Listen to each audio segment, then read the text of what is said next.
안녕하십니다. 오늘은 당신의 그 감정 관리 능력을 좀 더 키울 수 있는 그런 흥미로운 자료를 같이 보려고 합니다. 감수성 트레이닝 가이드, 감정을 이해하고 다스리는 법이라는 건데요. 우리가 보통 뭐 지식이나 건강 이런 건 엄청 챙기잖아요.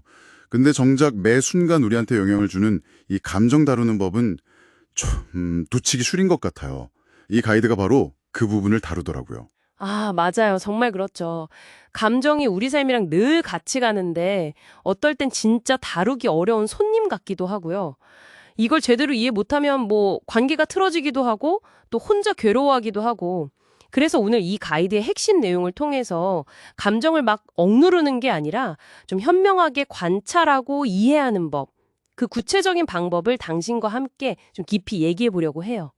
뭐랄까 감정 사용 설명서를 같이 읽어보는 시간. 그렇게 생각하시면 어떨까 싶네요. 네, 좋습니다. 감정 사용 설명서. 그래서 이번 탐구의 목표는 딱 그거예요.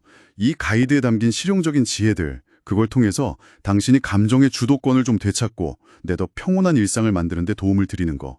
그럼 바로 시작해 볼까요? 이 가이드에서 가장 먼저 나오는데 그러면서도 의외로 되게 강력하다고 하는 방법이 있더라고요. 바로 심호흡. 이게 그냥 숨 쉬는 거랑은 좀 다르다는 거죠. 네, 그렇습니다. 그냥 숨 쉬는 것 이상이죠. 특히 그 가이드에서 말하는 4, 4, 6 호흡법 있잖아요. 4초 들이쉬고 4초 잠깐 멈추고 6초간 천천히 내쉬는 거. 이게 우리 몸의 반응 시스템에 직접적으로 영향을 줘요. 스트레스 받으면 몸이 막 긴장하잖아요. 그 싸우거나 도망가는 모드. 근데 이렇게 깊고 느리게 호흡하면 몸이 쉬고 소화하는 모드로 바뀌거든요.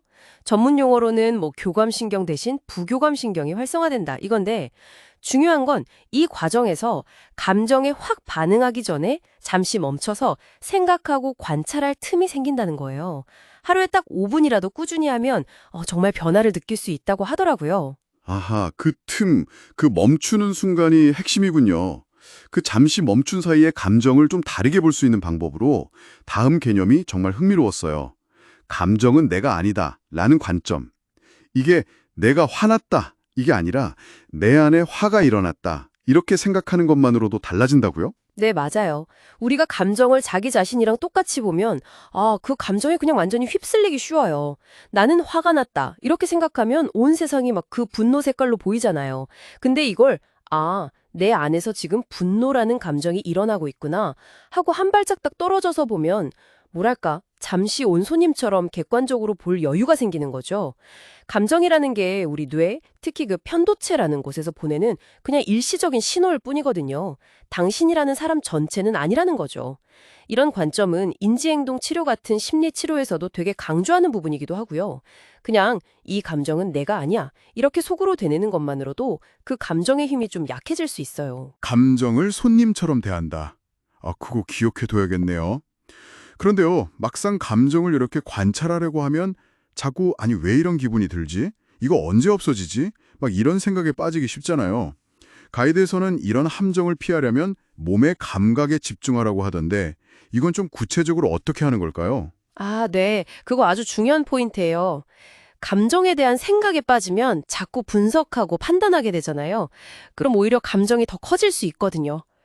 그래서 가이드에서는 감정이 느껴질 때 그 감정이 몸 어디에서 어떤 느낌으로 나타나는지 그냥 거기에 주목하라고 해요.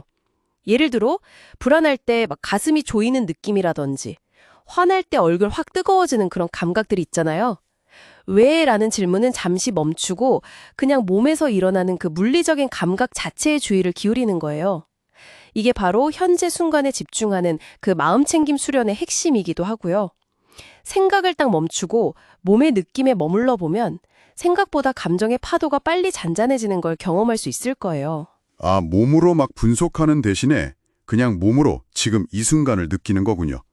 그럼 정리해보면 일단 심호흡으로 멈춤의 시간을 잠깐 갖고 그리고 감정을 나랑 좀 분리해서 관찰하고 그 관찰 대상을 생각이 아니라 몸의 감각에 두는 것. 이 방법들을 꾸준히 연습하면 궁극적으로는 어떤 변화, 어떤 이득을 기대할 수 있을까요? 단기적으로는요, 격한 감정이 확 올라올 때 거기에 휩쓸리지 않고 좀 침착함을 유지하는 능력이 길러져요. 뭐랄까, 감정의 파도 위에서 서핑하는 법을 배우는 거죠. 그리고 좀 더 길게 보면 자기인식 능력하고 감정 조절 능력이 향상되면서 우리가 흔히 말하는 정서지능, EQ가 높아지는 거예요. 이게 스트레스 관리 능력도 키워주고 더 건강한 대인관계를 만드는 데도 도움이 되고요.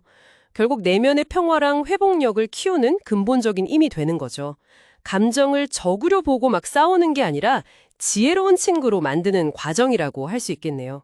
네, 오늘 감수성 트레이닝 가이드를 통해서 감정이라는 파도를 좀 더 잘 타는 법, 그 핵심 기술들을 살펴봤습니다. 심호흡으로 일단 공간을 만들고 감정을 객관적인 손님처럼 바라보고 몸의 감각에 집중하는 것.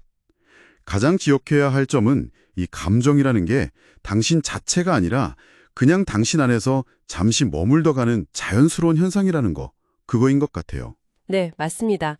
이게 무슨 특별한 능력 같은 게 아니고요. 꾸준히 연습하면 누구나 익힐 수 있는 기술이고 습관이에요. 내 안에 찾아오는 감정이라는 손님과 더 잘 지내는 법을 배우는 여정이라고 할까요? 이 여정을 통해서 당신은 감정에 막 끌려다니는 대신에 삶의 주체로서 더 자유롭고 충만한 경험을 할 수 있게 될 겁니다. 자, 그럼 오늘 탐구를 마무리하면서 당신에게 질문 하나를 남겨보겠습니다. 지금 이 순간 당신의 마음에는 어떤 감정이라는 손님이 찾아와 있나요? 그리고 그 손님의 이야기를 어떤 판단도 없이 그저 몸의 느낌으로 한번 들어봐 줄 수 있을까요? 조용히 자신의 내면을 한번 들여다보는 시간을 가져보시길 바랍니다.